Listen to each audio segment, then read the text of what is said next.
In this video, I'm gonna talk about the EIGRP feasibility condition. So, lately I've been learning EIGRP, and I remember when I was trying to study for my ccnp exam or route exam. I remember having a hard time learning these concepts. So that is one of the reasons why I'm making this video about this particular feature, because I want to just, if I forget, that I can just look this up on my channel, or you can also look this up on my channel if you want. So, EIGRP feasibility condition. So, EIGRP wants to have very fast convergence if its primary link goes down. So, and it wants to prevent loops. EIGRP uses this feature. So let's talk about some terms that we need to know in order for us to understand EIGRP feasibility condition. So we've got 4 terms that we need to know. So number 1 is successor. So this is basically the best route that is installed in the routing table and topology table. So this is the route, like mentioned here, that you will see if you do a show IP route and show IP EIGRP topology. So that's if you do show IP EIGRP topology, then you will see this particular table, and of course the routing table. But successor is both installed in the routing table and the topology table. Number 2 is feasibility successor. So this is just a backup route that is installed in the topology table. You won't see this in the IP routing table. So yeah, so backup route that is installed in the topology table. Number 3 is feasibility distance. Actually, before I talk about this, let me give you an example of successor route. We have a table here, topology. So in this case, the best route or the successor will be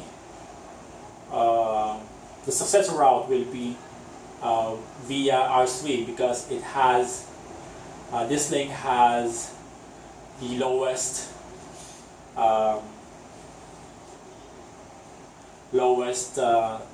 metric. So in this case, it's just it has 20 metric for this R1 to reach this particular route here, or prefix here, 192.168.1.0/24. This will be the successor route, and I'm gonna talk about this a little later, but I'm just giving you an example of this particular routes. So number 2 is feasible successor. Feasible successor will be actually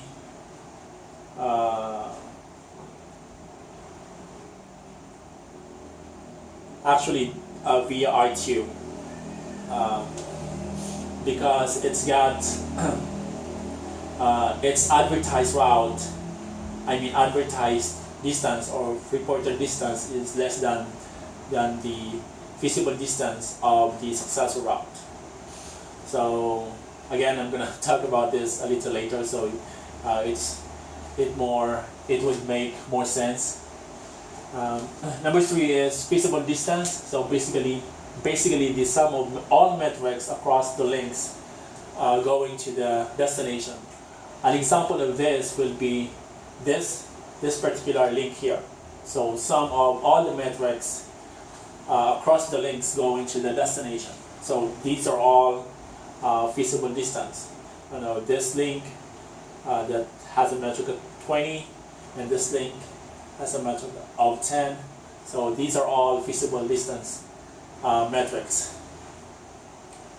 So this link via R2, this link via R3, and this link via R4. And number 4 is advertised or reported distance. This is the advertised metric by the directly connected neighbors. So these are basically the advertised or reported distance. You know, via R2 the reported distance is 10. Via R3 the reported distance is 10. Via R4 the reported distance is 25. So I've got a table here. So this is what I was talking earlier. So this is how you get the reported distance or advertised distance and the feasible distance, and whether those routes will be successor or feasible successor. So let's talk about these neighbors. So R2 has a reported distance of 10, as you can see here, and its feasible distance will be these links, both the link between R2, between R1 and R2, and the link between R2 and R5. So basically these two values here will be the feasible distance. And R3, it has a reported distance of 10, same as R2, and its feasible distance is 20. So the sum of these values, 10 plus 10, is the feasible distance. And R4 has a reported distance or advertised distance of 25. This value here between R4 and R5, and the feasible distance will be these values 20 and 25. So let's see if the route will be feasible successor or successor. So R1 will find or will choose the link that has lowest metric going to its destination. In this case, 192.168.1.0/24. So R1 is going to choose this link via R3 because it has a feasible distance of 20. It has the lowest feasible distance out of all among these three routes. And how this is how we will get the feasible successor. Feasible successor, for a feasible successor to be, for a route to be considered as a feasible successor, its advertised distance will be less than the feasible distance of the successor route. So let's see here. So R2 has a reported distance that is less than feasible distance of the successor route. So this is our successor route, and it's got a feasible distance of 20. So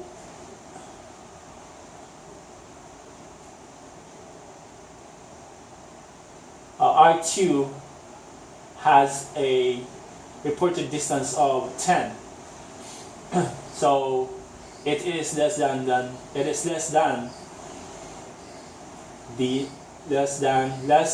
the reported distance of the successor, which is 20.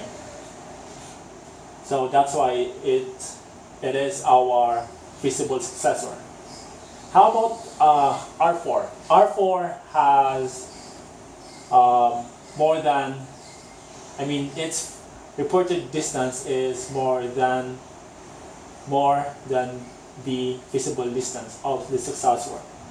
So that's why it's not chosen as one of the feasible successors.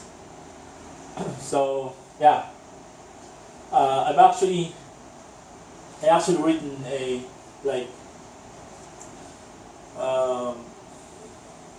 how do you call this formula? So FS stands for feasible successor. So feasible successor, for us to have a feasible successor, the reported or the advertised distance of the neighbor will be less than the feasible distance of the successor route.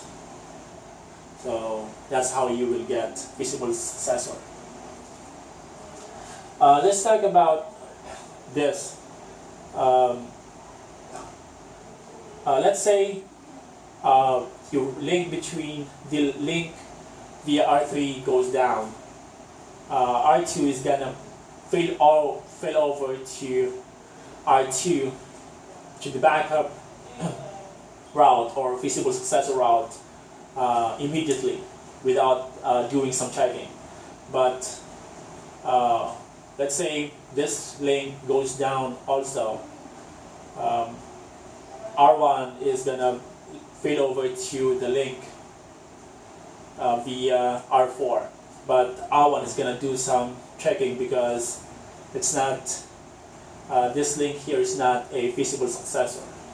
So it doesn't mean that R1 is not gonna use this link here. It's still gonna use it, but it's gonna do some checking, unlike the link between the link via R2, which is the feasible successor.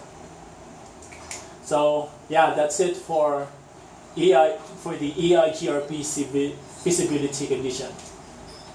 So thanks for watching. Till next time. Bye.